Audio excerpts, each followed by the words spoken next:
Hola, buenas tardes. Bienvenidos a este estudio del libro de Santiago. Hoy vamos a ver el capítulo 4. Si te acabas de incorporar, pues es un libro de 5 capítulos donde Santiago nos anima a llevar nuestra fe a una fe más activa, no tanto tener nuestra relación y nuestra forma de ser conforme a la Escritura y quedarnos en eso, sino realmente llevarlo a una fe activa, una fe hacia afuera y tomando acciones. En lugar de dejarlo en un plano demasiado espiritual, realmente llevarlo a un plano más activo, más de hacia afuera, más hacia ponerlo en práctica, que quedarnos en lo teórico, ¿vale? Entonces vamos a ir ahora a Santiago, al capítulo 4, y vamos a empezar leyendo los versículos y sacando las enseñanzas que tenemos para hoy. Dice el versículo 1, dice: ¿Dónde vienen las guerras y los pleitos entre vosotros? ¿No es de vuestras pasiones las cuales combaten en vuestros miembros? Codiciáis y no tenéis, matáis y ardéis de envidia y no podéis alcanzar. Combatís y lucháis, pero no tenéis lo que deseáis porque no pedís. Pedís y no recibís porque pedís mal, para gastar en vuestros deleites. Oh almas adúlteras, ¿no sabéis que la amistad del mundo es enemistad contra Dios? Cualquiera pues que quiera ser amigo del mundo se constituye enemigo de Dios. ¿O pensáis que la Escritura dice en vano: el Espíritu que Él ha hecho morar en nosotros nos anhela celosamente? Pero Él da mayor gracia, por esto dice: Dios resiste a los soberbios y da gracia a los humildes. Ok, de momento vamos a ver estos 6 primeros versículos. En el capítulo anterior habíamos terminado viendo un punto importante que en la Biblia o en algunas Biblias pone el título sabiduría celestial versus sabiduría diabólica. Habíamos visto de que tú te puedes mover de una forma, hacer las cosas de una forma que puede ser con las normas del cielo y con la forma de hacer las cosas del cielo, y otra forma pues hacerlas como quiere el diablo y como las cosas de la tierra.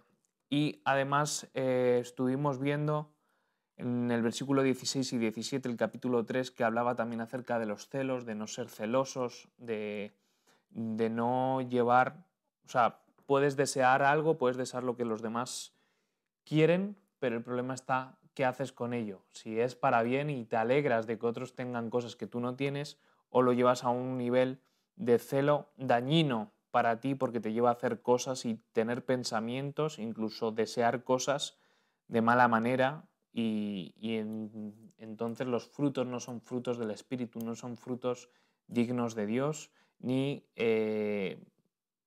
como dice en el versículo 17 del capítulo 3, dice: pero la sabiduría que es de lo alto es primeramente pura, después pacífica, amable, benigna, llena de misericordia, de buenos frutos, sin incertidumbre ni hipocresía. Y el fruto de justicia se siembra en paz para aquellos que hacen la paz. Y justo enlaza esa parte que nos está diciendo de todo lo bueno y todo cómo tenemos que comportarnos, nos habla ahora de una actitud de orgullo y de las cosas que se producen en nuestro interior. Está hablando de cosas internas que suceden dentro de nosotros cuando tú estás sujeto al Espíritu. Esas cosas van a ser buenas, van a ser cosas que realmente nos llevan a activarnos en la fe y movernos en la fe. Y aquí en el versículo 1 dice: ¿de dónde vienen las guerras y los pleitos entre vosotros? Como diciendo, si tenéis las cosas del Espíritu, ¿cómo puede ser que haya conflictos y que haya estas guerras y estas batallas? ¿No? Y lo que hay en nuestro interior, a veces hay conflictos y hay guerras que se producen porque hay una lucha entre el bien y el mal. Y existen guerras entre nosotros porque no hay cosas sujetas al Espíritu. Si tú estás andando conforme al Espíritu, te vas a relacionar como el Espíritu quiere y como Dios quiere que nos movamos, y que nos movamos en esa sabiduría celestial y no diabólica, realmente haciendo las cosas en paz, realmente haciendo las cosas con buen fruto, de una forma benigna, de una forma pacífica. Entonces no habría lugar a las guerras, ¿no? Y nosotros Tenemos que vivir de una forma que no nos ofendamos, no dar lugar a ofendernos ni ofender a otros. Tenemos que, dice que en la medida que podamos estemos en paz con todos. Y aquí Santiago está cuestionando de dónde vienen las guerras y los pleitos entre vosotros. O sea, ¿cómo es posible que tengáis guerras entre vosotros? ¿No es de vuestras pasiones las cuales combaten en vuestros miembros? Es decir, está ahí también cosas que son de nuestra carne, que nos producen esas luchas a nivel interior, a nivel moral, a nivel espiritual. Todos tenemos áreas en las que si nos tocan sale lo peor de nosotros. Todos tenemos un puntito donde si alguien te dice algo, alguien hace algún acto que te provoca y sale la parte más fea tuya, entonces se produce un pleito, una guerra. Incluso nos lleva a enlazarlo a eso que hablábamos en la clase pasada sobre la lengua, de que simplemente tiras una palabrita pero ya provocas todo un incendio, ya provocas toda una situación que luego es difícil de reparar. Acompáñame a Mateo capítulo 15, versículo 19 y 20. Dice, porque el corazón salen los malos pensamientos, los homicidios, los adulterios, las fornicaciones, los hurtos, los falsos testimonios, las blasfemias. Estas cosas son las que contaminan al hombre, pero el comer con las manos sin lavar no contamina al hombre. Es decir, que al final lo que sucede alrededor tuyo y lo que sucede tú con otros viene de lo que hay en tu corazón, ¿no? Como dice la escritura, de la abundancia del corazón habla la boca. De la abundancia de lo que hay en nuestro interior es lo que se manifiesta hacia afuera, y por eso hablábamos de que tiene que estar todas nuestras pasiones sujetas en el poder del Espíritu Santo. Todo lo que es nuestras tentaciones, todos los conflictos, todos los pensamientos, todas las cosas que vivimos tienen que estar sujetas al Espíritu, porque cuando el Espíritu toma poder de eso, hay paz, hay estabilidad, hay equilibrio. No hay lugar a pasiones desordenadas, no hay lugar a pensamientos impuros, no hay lugar a actos como los que está nombrando aquí Mateo, ¿no? Que dice, porque del corazón salen los malos pensamientos, de homicidios, los adulterios, las fornicaciones, porque del corazón, es decir, lo que tú pongas en tu corazón, ese es el resultado, esos son los frutos que tú vas a dar, esos son los frutos que tú vas a, dar. Si uno se pasa todo el día pensando en pensamientos de muerte, al final, ¿qué va a haber? Pues todo relacionado con la muerte. Deseos de morirte o deseos de matar a alguien o ese tipo de cosas. Y si a eso le sumamos también lo que veíamos de los celos, si tú das lugar a los celos, vas a querer hacer malas cosas para conseguir cosas que de otra manera, porque ahí más adelante vemos que dice que no conseguimos las cosas porque pedimos mal, porque pedimos para nuestros deleites. Entonces uno tiene que buscar el tener un equilibrio para saber cómo actuar con estas cosas. Amén. Entonces vamos a volver otra vez a Santiago. A Santiago, a ver, lo tengo por aquí. A Santiago capítulo 4. Estamos viendo el capítulo 4. Ya habíamos visto solo el versículo 1 hasta el momento, ¿vale? Y bueno, ahí dice, codiciáis y no tenéis, matáis y ardéis de envidia y no podéis alcanzar, combatís y lucháis, pero no tenéis lo que deseáis porque no pedís. Aquí empieza a nombrar y vemos aquí la codicia. ¿Qué es la codicia? Son deseos frustrados. Como no te llega, como no puedes, pues lo deseas, quieres codiciarlo, quieres tenerlo para ti, ¿no? Y te frustras porque no puedes conseguirlo, entonces quieres codiciarlo, conseguirlo de una mala manera, ¿vale? El mundo está hecho para que siempre andemos codiciando, siempre andemos deseando alcanzar las cosas y que a veces se nos presentan oportunidades para conseguir las cosas no de buenas maneras, ¿no? Sino codiciarlas, desearlas. Una persona codiciosa es aquella persona que quiere tenerlo todo, quiere alcanzarlo todo, quiere lograrlo, da igual a qué precio, ¿no? Es bueno, dice, todo me es lícito, mas no todo me conviene. O sea, tenemos derechos a disfrutar y a querer cosas y querer alcanzar objetivos y querer promocionar en nuestros trabajos, en nuestra escuela, en la iglesia, en el ministerio, pero hay que tener el equilibrio, tiene que estar sujeto al Espíritu y pedir esas cosas, no quererlas conseguir de una forma avariciosa, de una forma descontrolada, de una forma fuera del procedimiento o del curso correcto de esas cosas. Otro punto que vemos aquí es la envidia, que también está en juego. Es algo que no nos permite, alcanzar las promesas de Dios. Si tienes envidia, mira, es que Pepito, mira qué bien predica, me gustaría ser como él, me gustaría... Pero no estás envidiándolo como deseando llegar a eso, sino que realmente tu mente llega a un momento en el que se vuelve algo venenoso, algo que entristece el corazón de Dios, porque Dios a cada uno nos ha hecho de una manera, con unos dones y unos talentos, y cuando tú pasas a desear el ser como, pero con un pensamiento avaricioso, con un pensamiento de desear tú tener eso, pero que el otro no lo tenga, o superarlo con el fin de aparentar y de... Son malas... ¿cómo se dice? Son malos deseos. El deseo final es bueno, ¿no? Porque, no sé, desear el ser un buen predicador o ser un buen discipulador o ser un buen músico en la alabanza no está mal. El problema es cuando tú tienes envidia y deseas ser como eso o sustituir eso, ¿no? Eso pone triste a Dios, porque no es la forma de conseguir las cosas. No es por fuerza, sino por el Espíritu de Dios. Las cosas del Espíritu no suceden por agitar, sino tú tienes que orar de una forma agresiva, pero vivir en paz y en gozo. O sea, tú puedes orar, interceder, desear que eso suceda, pedirle a Dios que eso suceda, que Dios te lleve, que Dios ponga, pero no es forzándolo a nosotros. No es por nuestra fuerza, sino es si Dios quiere, eso va a suceder. Si Dios quiere que tú lo tengas, Dios lo va a permitir. Y nosotros tenemos que, en medio de lo que vivimos y en lo que estamos y en lo que Dios nos da, vivir en un punto de gozo y de paz, estar confiados de que Dios tiene el control, de que Dios tiene el propósito en sus manos y que Él sabe lo que hace con nosotros, Él sabe lo que hace con cada circunstancia. Y aquí viene el versículo 3. Muchas veces nos hemos hecho esta pregunta: ¿por qué no recibo lo que estoy pidiendo? ¿Por qué no recibo esto o lo otro? Dice: pedís y no recibís porque pedís mal para gastar en vuestros deleites. Una clave para pedir y que se abra el cielo sobre tu vida es pedir a favor del reino de Dios. Es como cuando Salomón dijo: Señor, solo te pido sabiduría para reinar, para gobernar tu pueblo.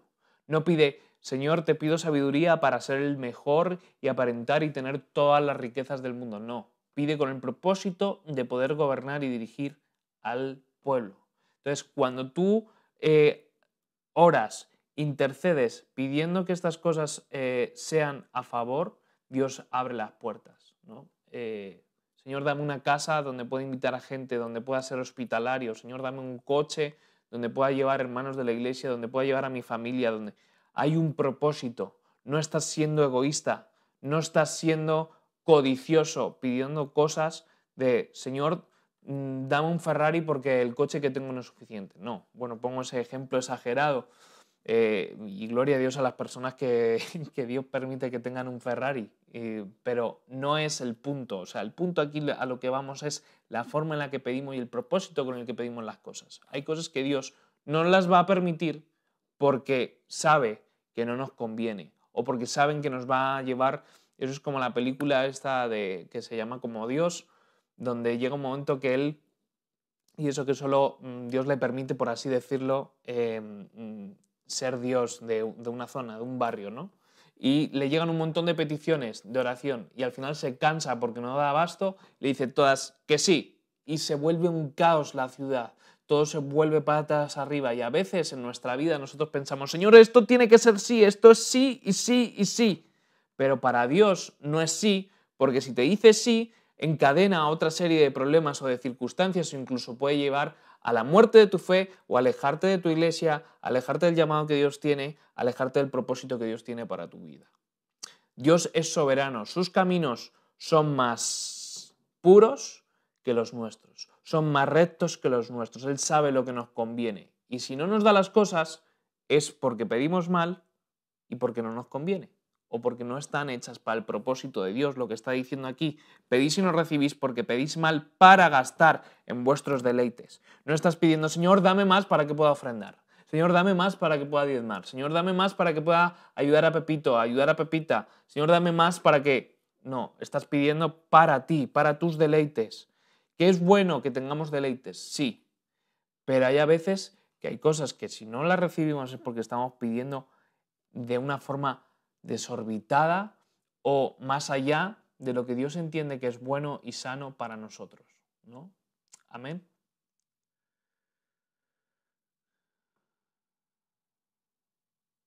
Evidentemente también esto engloba a que a veces cuando estamos orando hay cosas que estorban la oración, ¿no?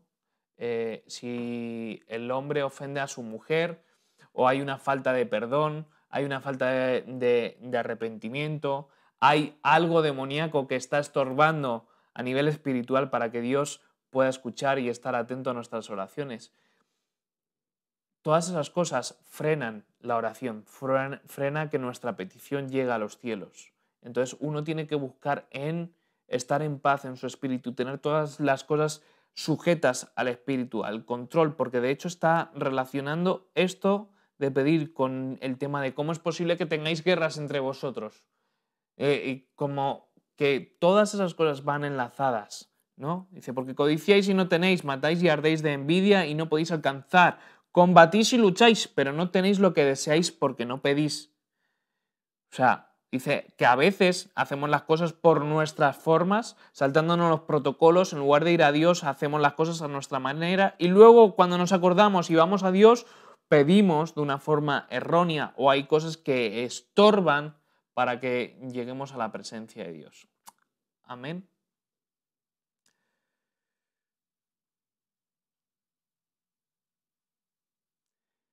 Entonces, ahí cuando dice que pedimos para gastar nuestros propios deleites, esto me lleva a pensar que la única forma de pedir como conviene es estar conectados a la palabra y al Espíritu, donde vamos a recibir la dirección de cómo pedir, qué es lo que hay que pedir, de qué forma hay que pedirlo.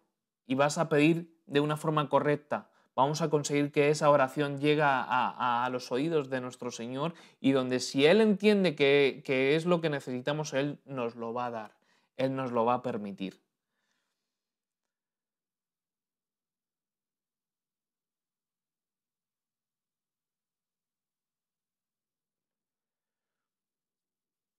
¿Vale? Luego, también las peticiones de tu corazón son cosas que tú no has expresado. Cuando dice de que Él conoce las peticiones de nuestro corazón, hay cosas que Él ya sabe que las deseamos y que las queremos. Y a pesar de eso, Dios concede estas cosas porque, ¿por qué no? Para que veas que es un padre que te ama, ¿no? Es como en la vida real, ¿no? Bueno, en la vida real, en la vida familiar, uno cuando es padre a veces concede regalos, premios o cosas sorpresas a sus hijos y sabe que eso le va a gustar porque hay una... disciernes lo que tu hijo espera o lo que él desea, aunque no te lo haya pedido, ¿no? Y una forma de agradarlo o sorprenderlo y de amarlo es dándole lo que desea pero no te lo ha pedido, ¿no? Porque es sorpresa, porque es algo especial. ¿Vale? La Biblia nos enseña cómo pedir, las escrituras nos enseñan cómo pedir, que es lo que estábamos hablando. Cuando tú oras y pides para hacer el propósito de Dios, entonces se abren los cielos. Cuando tú pides para tus deleites, pues si a Dios le place, te lo dará. Y si no, no te lo dará. Pero es mejor pedir como conviene y pedir conforme a la escritura y pedir para el propósito de Dios, para compartir, para dar a otros, para edificar la iglesia, para edificar la vida de otros hermanos, para edificar la vida de tu propia familia. Dios ahí va a poner su mirada, va a poner su oído y va a conceder esas peticiones, incluso las peticiones de nuestro corazón. Y evidentemente si estás pidiendo mal es porque no estás enfocado en lo que tienes que estar. No estás visionando lo que Dios quiere. Porque cuando tú estás en el reino de Dios entiendes que lo urgente es que otros conozcan de Dios, que el reino de Dios se establezca, que tu familia sirva a Dios. Entonces vas a pedir no para pagar el alquiler, sino Señor, te pido para poder pagar este alquiler, para poder recibir gente en mi casa, para que mis hijos tengan casa, para que sea un lugar de adoración, para que sea un lugar donde otros puedan venir a encontrarse contigo. Entonces Dios ahí pone su mirada. Diferente es, Señor, quiero poder pagar el alquiler para tener una casa con no sé qué, con no sé cuánto, tal. Las cosas materiales, vale, está bien, los deleites, está bien, pero aquí la Escritura lo que nos está hablando es que tenemos que pedir conforme al propósito de Dios. Y para eso hay que tener una vida espiritual de decir, bueno, Señor, ¿qué es lo que tú quieres? ¿Qué casa es la que tú quieres para que yo cumpla tu propósito? ¿Qué coche es el que me conviene? Son cosas que a veces ya armamos y que hacemos como en el versículo 2 que dice que hacemos las cosas a nuestra manera y que luego es cuando nos acordamos y, bueno, entonces ahí le pido a Dios y como no estoy pidiendo conforme a su propósito y de la forma correcta, pues ahí no son dadas las cosas. Sigue diciendo en el versículo 4, almas adúlteras, almas adúlteras, ¿no sabéis que la amistad del mundo es enemistad contra Dios? Cualquiera, pues, que quiera ser amigo del mundo se constituye enemigo de Dios. O sea, cualquiera que quiera hacer las cosas como el mundo se constituye enemigo de Dios. ¿Vale? Ahí cuando dice almas adúlteras se está refiriendo a los que dicen amar al Señor, pero que siguen pecando, que siguen andando en la carne y no en el espíritu. La amistad con el mundo es enemistad con Dios. Más claro, imposible. La amistad con Dios es enemistad con el mundo. Si tú quieres relacionarte con Dios, tienes que estar en enemistad con el mundo. No ser partícipe de las cosas que hace el mundo, no ser partícipe de las cosas que el mundo las marca como normales, las películas lo marcan como normales, pero nosotros no podemos marcarlo como algo normal cuando está yendo en contra de la palabra de Dios y la escritura de Dios. Nosotros tenemos que estar en enemistad con eso, en desacuerdo. Incluso cuando votamos a un partido político, incluso cuando tomamos decisiones en nuestro trabajo, incluso cuando tenemos que hacer caso de direcciones e instrucciones de nuestros jefes o de nuestros responsables, tú tienes que buscar que lo que hagas va conforme a lo que Dios quiere y la forma de hacer Dios las cosas. Si va en contra o si te lleva a entristecer al Espíritu Santo, es algo en lo que tú tienes que marcar una diferencia y decir hasta aquí, no quiero, me niego a hacer eso, me niego a caminar en eso, me niego a tomar esa decisión porque no va conforme a la escritura de Dios. Hemos hecho un pacto con Él y no puedes permitir que tus ojos y tus sentidos y tus sentimientos se desenfoquen de Dios, se desenfoquen del centro. Tu vida es cristocéntrica. Tienes que enfocarte en Cristo, tienes que enfocarte en Dios y alrededor de Dios va todo lo demás. Todas las decisiones que tomamos tienen que ir alrededor de Dios, no al revés. Y muchas veces tendemos a que nuestras decisiones van primero lo material, primero mi vida y después lo demás. No, es primero Dios y después todo lo demás. Y esforzarnos porque todo lo demás esté sujeto a Dios, a su palabra y a la vida del Espíritu. Amén.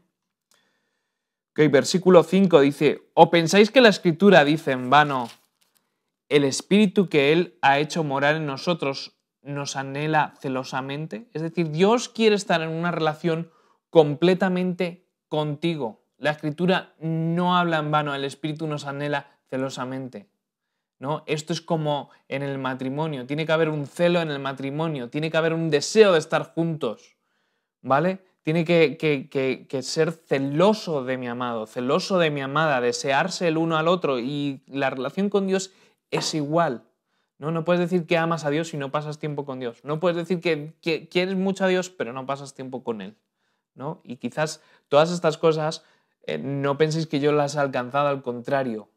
Son cosas que nos está hablando la Escritura para ponerlas en práctica a nosotros, porque igual estás pensando y diciendo, bueno, tú lo estás diciendo muy fácil, seguro que tú cumples. No, hay muchas cosas de las que estamos viendo en este estudio, igual que en otros estudios, que es de una actitud constante, buscar el llegar y alcanzar eso. buscar ese perfeccionamiento a la luz de la palabra y de las escrituras, y que eso nos lleve a ponerlo en práctica y alcanzar con esa relación que Dios quiere. Y aquí nos está diciendo que tenemos que buscar eso. Dice, el Espíritu que Él ha hecho morar en nosotros nos anhela celosamente. El Espíritu Santo quiere estar en nosotros y estar en relación con nosotros y manifestarse a través de nosotros. Pero si nosotros estamos metidos en otras cosas, enfocados en otras cosas, buscando otras cosas que no son las del Espíritu, sino las de la carne, entonces estamos desenfocados y estamos separados en enemistad con Dios, como nos está diciendo este pasaje. Amén. Hemos hecho un pacto con Él y no puedes permitir que tus ojos y tus sentidos y sentimientos se desenfoquen de Dios. Tus ojos, tus sentidos, tus sentimientos, lo que hay en tu corazón tiene que estar enfocado en Dios.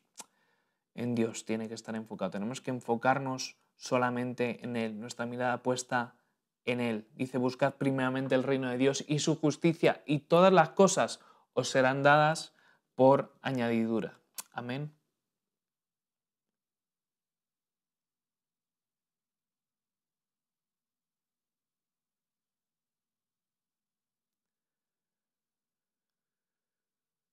El anillo es un símbolo que expresa un celo, que expresa un compromiso, y nosotros tenemos ese compromiso con Dios y tenemos que cuidarlo, ese pacto.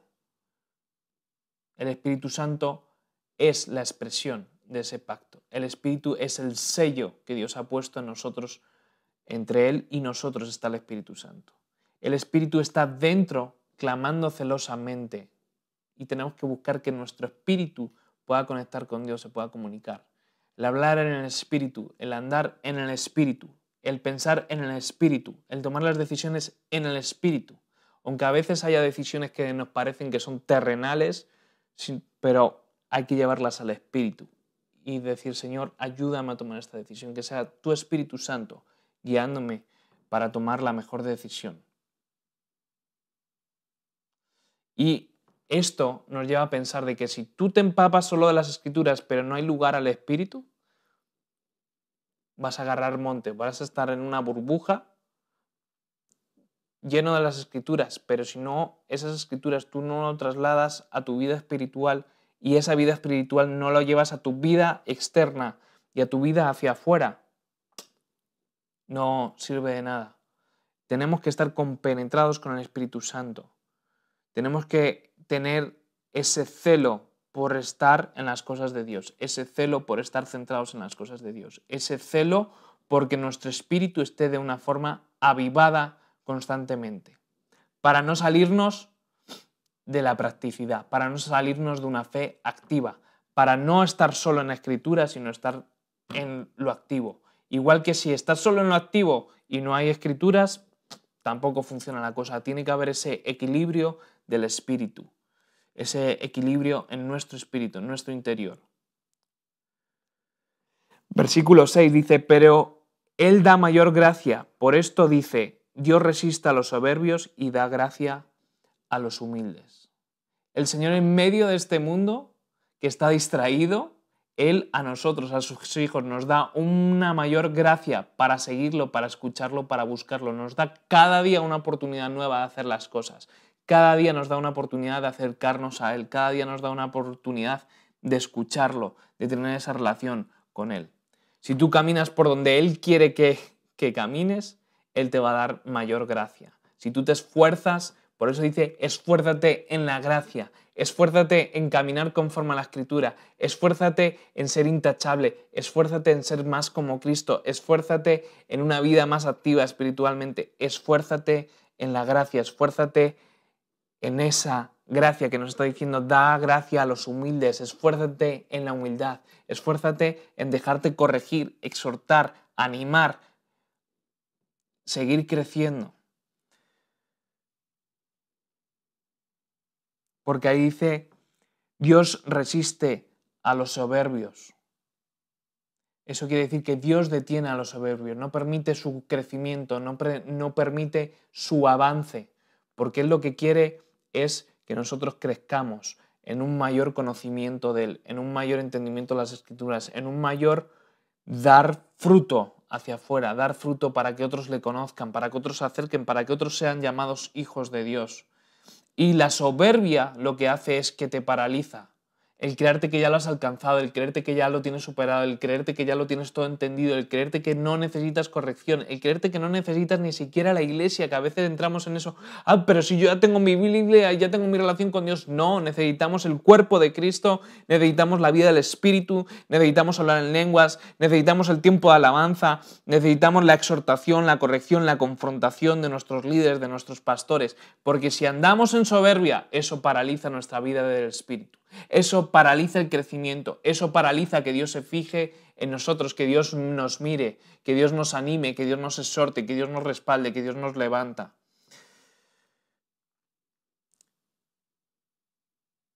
Y si Dios no te deja avanzar, no te permite avanzar.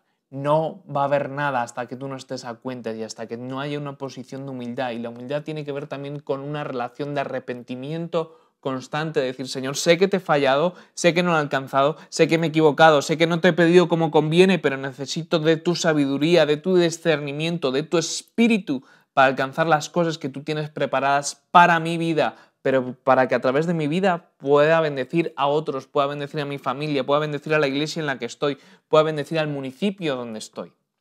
Amén. Y la gracia es algo necesario para avanzar en el reino de Dios, porque sin gracia, sin que Dios sea misericordioso, sin que Dios nos dé una oportunidad, no hay posibilidad de avance. Porque si no, la primera de cambio ya está, hasta aquí, mando el rayo y se acabó. Pero Dios es un Dios paciente, estamos en un tiempo de gracia donde Él nos permite el acercarnos a Él todas las mañanas, el acercarnos a Él todos los días. En cualquier momento Él está disponible esperando a que sus hijos se acerquen, hablen con Él, dialoguen, aprendan, escuchen, obedezcan.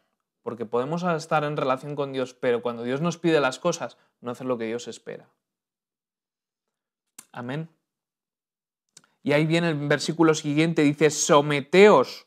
Ya tomamos el versículo 7, dice, someteos pues a Dios y resistid al diablo y huirá de vosotros.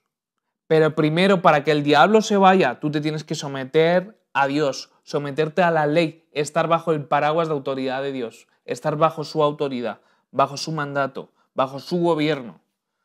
El sometimiento es algo, es una actitud, es una decisión del corazón, no es algo que es obligado, que es impuesto. No es que tú en la iglesia ahí te obligan a no fumar, a no beber, a no... No, es porque yo me estoy sometiendo voluntariamente a la ley de Dios y la ley de Dios dice que me aleje de todas esas cosas, que me aleje de las cosas que entristecen al Espíritu Santo.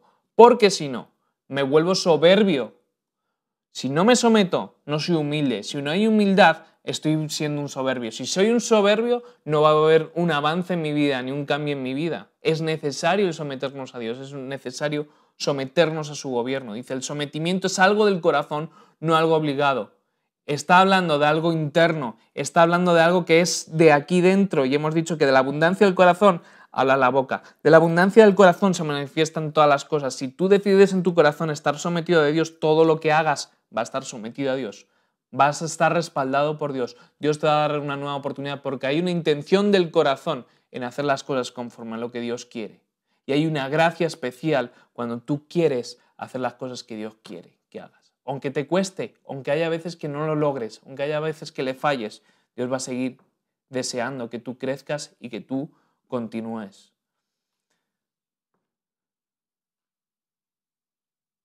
Y entonces ahí viene la pregunta de, ¿estamos viviendo para Él o nuestro corazón está en otras cosas? ¿Tu pensamiento, tu vida está enfocada en las cosas de Dios o no? Porque el someterse a Dios es someterlo todo. Es decir, Señor, te entrego todo y estoy bajo tu poder, estoy bajo tu mandato, estoy bajo tu dirección. Porque eso, cuidado, cuando hacemos eso, toda nuestra vida es filtrada conforme a sus escrituras, conforme a sus mandamientos y se nos va a medir por lo que conocemos y por lo que sabemos, que lo hemos visto en las clases anteriores. Dios quiere que vivamos para Él, nos creó para que le alabemos, para que le adoremos, para que le sirvamos y para que tengamos una relación estrecha con Él. No nos creó para que vayamos al cine, nos vayamos de vacaciones y trabajemos 365 días al año y tengamos 30 días de vacaciones. Él nos creó para el propósito de disfrutar de esta vida, pero también dar frutos, frutos de arrepentimiento, frutos de relacionarnos con Él, frutos de bendición, frutos que dejan la huella allí por donde vamos. Somos sal y luz en medio de la oscuridad. Y eso es lo que tenemos que llevar. Y por eso esta cuestión, ¿estamos viviendo para Él o para otras cosas? O para otros incluso. Porque a veces no vivimos ni siquiera para nosotros mismos. Vives para el jefe, vives para la empresa, vives para el vecino, vives para alcanzar logros pero que ni siquiera te satisfacen. El único que puede satisfacer ese vacío es Dios.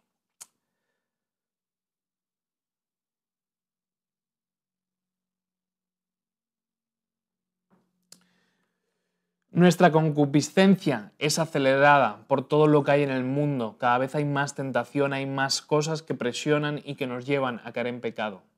Y tienes que tener una resistencia hacia todo lo que el mundo nos está llamando. Cada vez es más exponencial la vida de pecado, la vida de tentación, la vida de alejarse de las cosas de Dios. Cada vez las cosas, dice la Escritura, que a lo bueno se le llamará malo y a lo malo se le llamará bueno. Y es lo que está sucediendo. Hay cosas que en la Escritura están denunciadas como que están mal, pero hoy en día a los ojos de los hombres están perfectas y estupendas.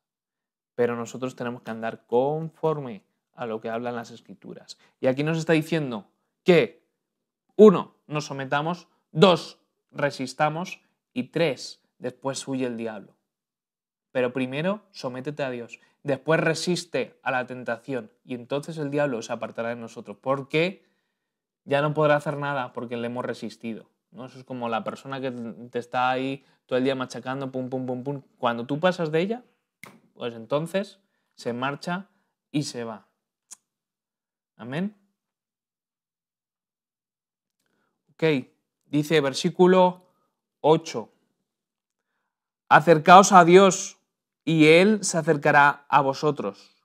Pecadores, limpiad las manos y vosotros, los de doble ánimo, purificad vuestros corazones. Y sigue diciendo aquí, afligíos y lamentad y llorad, vuestra risa se convertirá en lloro y vuestro gozo en tristeza.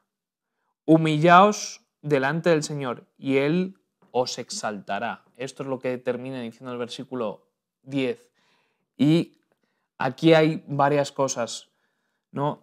Si nos acercamos a Él, Él se acercará a nosotros. Los secretos de Dios son para los que se acercan. Dios va a revelar las cosas, su propósito y los planes que tú tienes en la intimidad. Y si te acercas a Él. Si no te acercas, no vas a saber lo que Dios tiene para ti.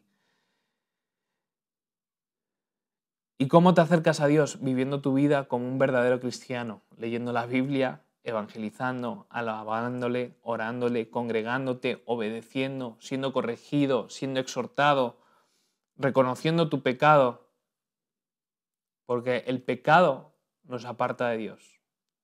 Y también necesitamos a Jesús en nuestro corazón. Sin mí nada podéis hacer. Nadie verá al Padre si no es a través de mí. O sea, más claro, agua. El problema del pecado es que nos aleja de Dios porque no se limpió las manos, no nos hemos limpiado de la mugre. Por eso dice, acercaos a Dios y Él se acercará a vosotros. Pecadores, limpiad las manos y vosotros, los de doble ánimo, purificad vuestros corazones. Aquí está dando como para diferentes tipos de personas. Si estás en pecado tienes que arrepentirte, tienes que limpiar tus manos de lo que has hecho, tienes que estar en una actitud de arrepentimiento.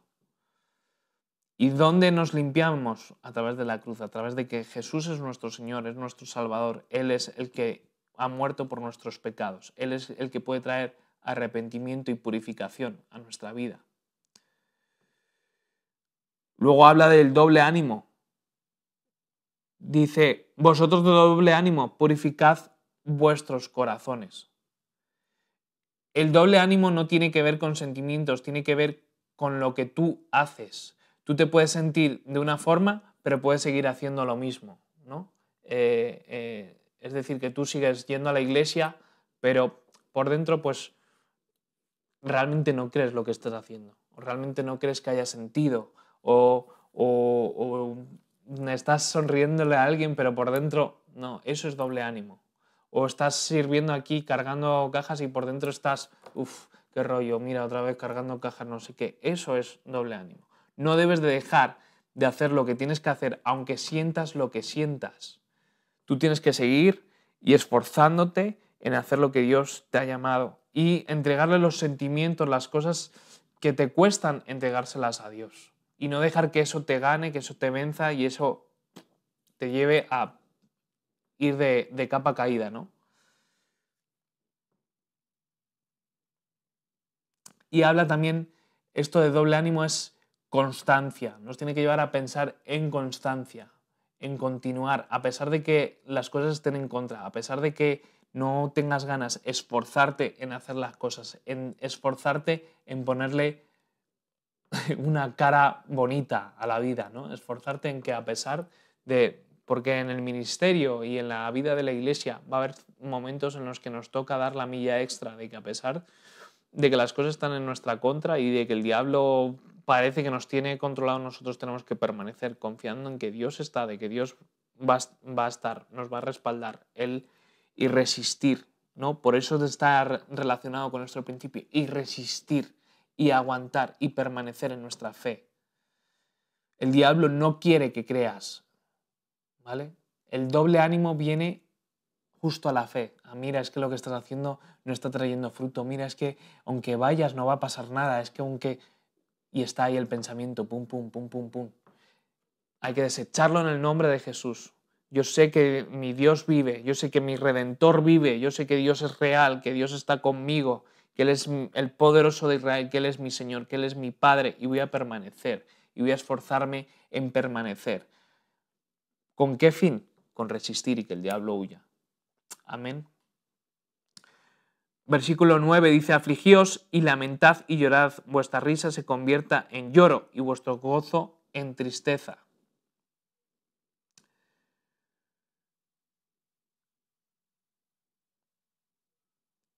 ¿A qué se refiere esto? En que nosotros a veces nosotros mismos tenemos que pincharnos el globito, ¿no? De que a veces pues te llenas, ¿no? Que justo esto va relacionado pues, también a veces con el doble ánimo, ¿no? Te engordas y todo va bien y todo va estupendo, pero a veces es necesario humillarnos porque si no nos desenfocamos de Dios. Porque precisamente cuando nos van todas las cosas bien y todo está bien y todo va perfecto, nos cuesta el ir a Dios, el tener esa relación con Dios.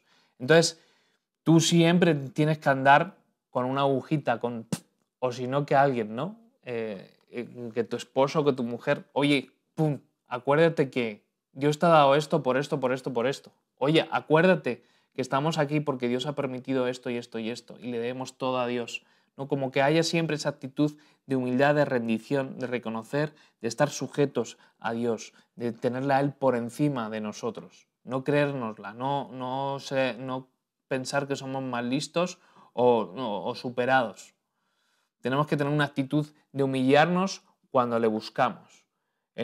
Es mejor que tú te humilles a que Dios te humille, porque también eso es lo que a veces pasa, que es realmente lo que pasó en la historia de Jonás. Jonás se creía, bueno, yo me voy, esto no es para mí, ellos se merecen morir, yo soy perfecto.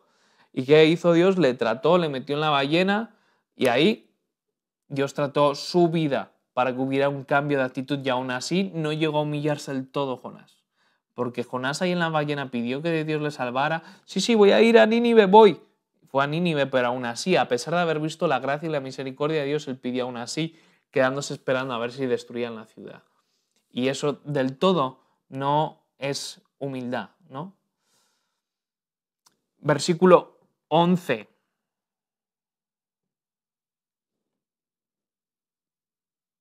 Bueno, perdón, versículo 10, dice, humillaos delante del Señor y Él os exaltará. Es decir, en el versículo 10, ahí en el versículo 9, afligíos y lamentad y llorad y vuestra risa se convierta en lloro y vuestro gozo en tristeza.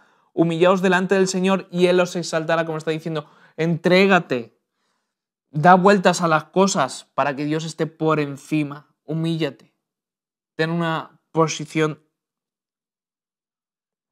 de humillarte delante del Rey, humillarte delante de tu Señor.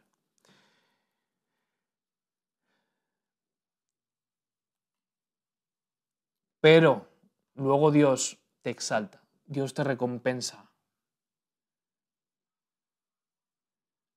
No tenemos que humillarnos para ser exaltados, pero si nos humillamos, el premio es que nos exaltará. No tenemos que humillarnos para ser exaltados, pero si nos humillamos, el premio es que nos exaltará. Él nos levantará, Él nos dará un empujón. Él vendrá como en esas escenas donde se están humillando ante el rey y el rey se acerca. Por favor, levántate. Por favor, es suficiente. Por favor, te lo has ganado. Amén. Pero no tenemos que decir, ay, bueno, voy a andar pobrecito de mí para que Dios me exalte. No, tampoco es ese punto, ¿vale? Tampoco hay que pasarse en ese punto. Versículo 11. Pasamos ya al último tramo de este capítulo. Dice, hermanos, no murmuréis los unos de los otros. O sea, está dando aquí Santiago un rapapolvo, tiene para todos. Dice, hermanos, no murmuréis los unos de los otros. El que murmura del hermano y juzga a su hermano, murmura de la ley y juzga la ley. Pero si tú juzgas a la ley, no eres hacedor de la ley, sino juez. Uno solo es el dador de la ley, que puede salvar y perder. Pero tú, ¿quién eres para que juzgues a otro? ¿Quién eres tú para designar lo que corresponde o no?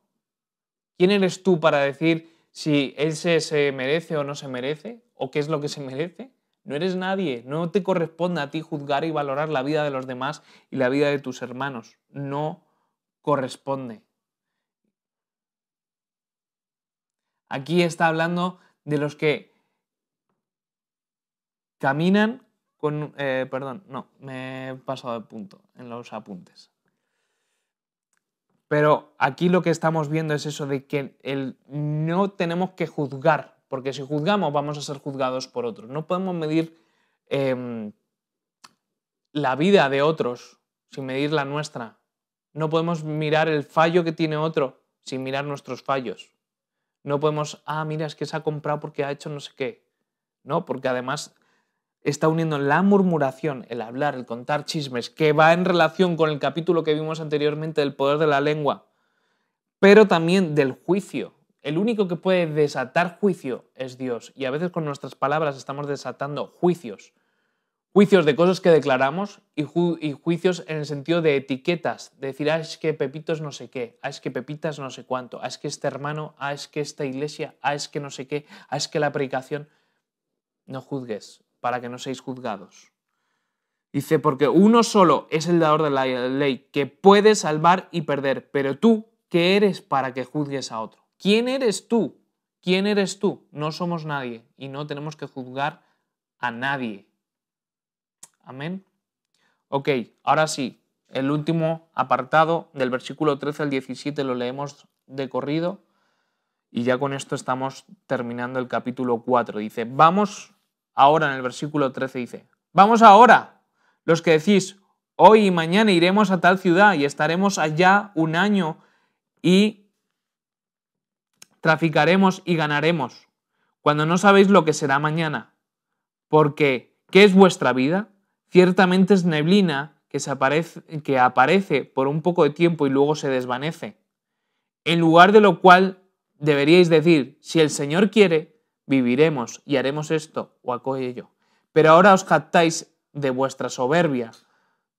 Toda jactancia semejante es mala. Y al que sabe hacer lo bueno y no lo hace, le es pecado. O sea, la firma de Santiago es tremenda, ¿no? Y aquí se está refiriendo a los que caminan en presunción, en creérsela, ¿no? Y vamos a hacer esto y vamos a hacer lo otro. Y está diciendo que realmente tenemos que estar sujetos a los planes de Dios, que el único que tiene el control de nuestra vida, de lo que vamos a hacer con nuestra vida y de lo que vamos a hacer como iglesia y de lo que vamos a hacer como individuos o como familia es Dios. Que tenemos que dejar esa forma de hablar, de determinar de que realmente vamos a hacer eso. Porque realmente dice, si Dios quiere, si Dios me lo permite, si Dios tiene el control y ahí estás cediendo, quizás pienses que no tiene ningún sentido, pero espiritualmente tiene un sentido. Lo que tú estás decretando y hablando es que estás diciendo, cediéndole el control a Dios sobre tu vida.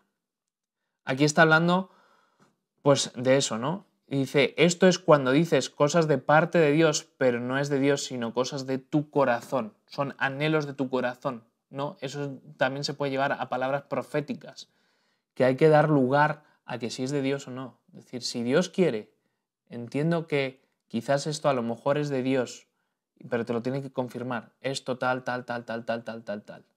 En lugar de decir, así dice Dios, así dice el Señor, así me ha dicho, así me ha revelado. No. Hay que dar lugar a que si es de Dios, eso se hará. Si es de Dios, eso lo confirmará. Si es de Dios, eso se cumplirá. Si es de Dios, iremos. Si es de Dios, haremos. Si es de Dios, tendremos. Amén.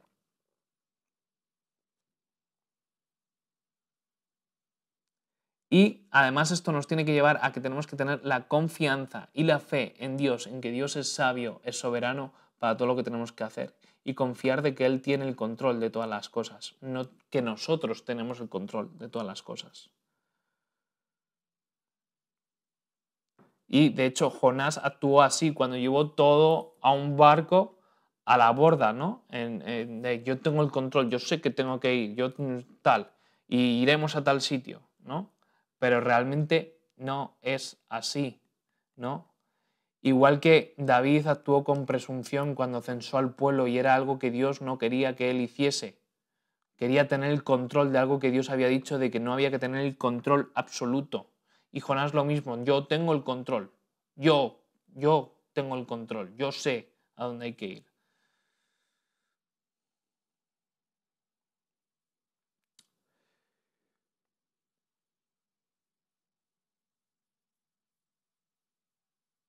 Y hay 4 puntos de cómo es la vida. La vida es compleja, la vida es incierta, la vida es breve, la vida es frágil. La vida es compleja porque tiene muchas variables. El éxito no siempre es una señal del favor de Dios. Tenemos que entender que en medio de todas las variables tenemos que buscar la voluntad de Dios. En medio de todas las opciones, la opción es Dios, es el plan de Dios, es el propósito de Dios. Dios alinea todo el universo para ti. Él alinea todo para que tú cumplas tu propósito. Pero si caminas en contra de Dios, puede poner todo el universo contra ti. Puede cambiar todas las situaciones para que tú te enfoques de nuevo en Él. Y eso es lo que pasaba cuando el pueblo de Israel se apartaba. Dios tenía que traer una situación de presión para que el pueblo de Dios volviera otra vez a centrarse en Dios. Volviera a poner a Dios como su creador, como el creador del universo, como el que tiene el control de todas las cosas. Cuando tú vives en el Señor, Él alinea lo que necesitas para que puedas cumplir su voluntad, no tu voluntad. Él alinea, Él trae la provisión. Si Él trae la visión, Él va a traer la provisión para ejecutar la visión y la misión. Amén. La vida es incierta. No te sientas tan seguro de lo que proclamas o de lo que esperas o de lo que crees. No podemos quitar las palabras de si Dios quiere. Eso tiene que estar presente en nuestro lenguaje, en nuestro deseo, en nuestros planes. Si Dios quiere, podremos ir de vacaciones. Si Dios quiere, podremos hacer tal cosa, hacer la otra. Podemos tener planes, pero necesitamos que se haga su voluntad, que su voluntad esté por encima de nuestra voluntad. Tenemos que tener temor de hablar del futuro, porque no sabemos cuánto tiempo vamos a estar, porque la vida es incierta. Hoy estás, mañana no estás. Hoy vives, mañana no vives. La vida es breve, ahí nos está diciendo de que es como neblina, que es algo que pasa rápido, que es un abrir y cerrar de ojos, porque es verdad. Dios tiene el control de nuestra vida y comparado con la eternidad, lo que estamos viviendo en esta vida es nada y se pasa súper rápido y tenemos que aprovechar el tiempo para vivir nuestra vida, pero vivirla para hacer la voluntad de Dios. Y mejor con su perspectiva que con la nuestra. La vida es frágil, el hombre es muy frágil y de repente somos llevados por el Señor sin aparentar qué es el tiempo. El hombre significa fragilidad, enfermizo, frágil, de poca durabilidad. No podemos tapar lo mortal que somos. Tenemos que vivir con esa humildad, sabiendo de que Él tiene el control de nuestras vidas y que todo tiene que estar sujeto al Señor, como veíamos. Tenemos que estar sujetos a Él, sujetos a su propósito, sujetos a su control, sujetos a su voluntad y buscar el hacer su voluntad para que nuestros días en la tierra se alarguen, para que nuestra vida sea fructífera. Porque cuando nosotros ponemos en el centro de Dios y hay un propósito de cumplir un propósito de Dios, Dios va a poner todo a nuestro favor para cumplir ese propósito. Dios nos va a dar las herramientas y las cosas necesarias para poder cumplir su propósito. Amén. Pues hasta aquí el capítulo 4. Hemos hablado de muchas cosas, hemos analizado muchos versículos. El próximo día probablemente sea nuestra última clase, sería el capítulo 5 y con ello terminaremos el libro. Y ahora me gustaría terminar orando por esto que hemos estado viendo en esta tarde. Señor, gracias por el privilegio de compartir con mis hermanos este capítulo 4 del libro de Santiago, por este estudio que estamos aprendiendo y conociendo aún más de tus escrituras, lo que tú esperas de nosotros. Sabemos, Señor, que nuestra vida es frágil, es corta, y te pedimos que nos ayudes, Señor, a someternos a tu propósito, a someternos a ti, Señor, y reconocerte por encima de nuestros pensamientos, de nuestros deseos, de nuestros planes, Señor. Que tú hagas tu voluntad en nuestra vida, tú hagas tu voluntad en nuestra familia, que tú hagas tu voluntad en tu iglesia, no la nuestra, no nuestros planes, no nuestros pensamientos. Que nos ayudes a no juzgar a otros, a no tener envidia, Señor, a no tener celos, Señor, a no querer conseguir las cosas de una forma codiciosa, de querer codiciar todo, Señor, sino que vayamos a ti y pidamos las cosas como conviene, Señor, como hemos visto en esta tarde, Señor. Que tu Espíritu nos ilumine, nos muestre cómo pedir las cosas para hacer tu propósito, para hacer tu voluntad, Señor. En el nombre de Jesús. Bendigo a cada uno de mis hermanos, bendigo a cada persona que está escuchando este estudio en este momento, que tu Espíritu y tu gracia esté sobre ellos, Señor, que tú les des sabiduría, Señor, para tomar las decisiones correctas conforme a lo que hemos escuchado en esta tarde, Señor. Tomar decisiones para que el centro seas tú, para que el enfoque seas tú, para que el propósito seas tú, Señor, y que todas las cosas que te pidamos, todas las cosas que hagamos, todas las cosas que planeemos estén sujetas a tu propósito eterno, Señor. En el nombre de Jesús. Amén y amén. Que el Señor te bendiga, te guarde, te prospere, te ayude a poner en práctica todo lo que hemos visto y nos vemos en la próxima clase del capítulo 5 de Santiago. Que Dios te bendiga.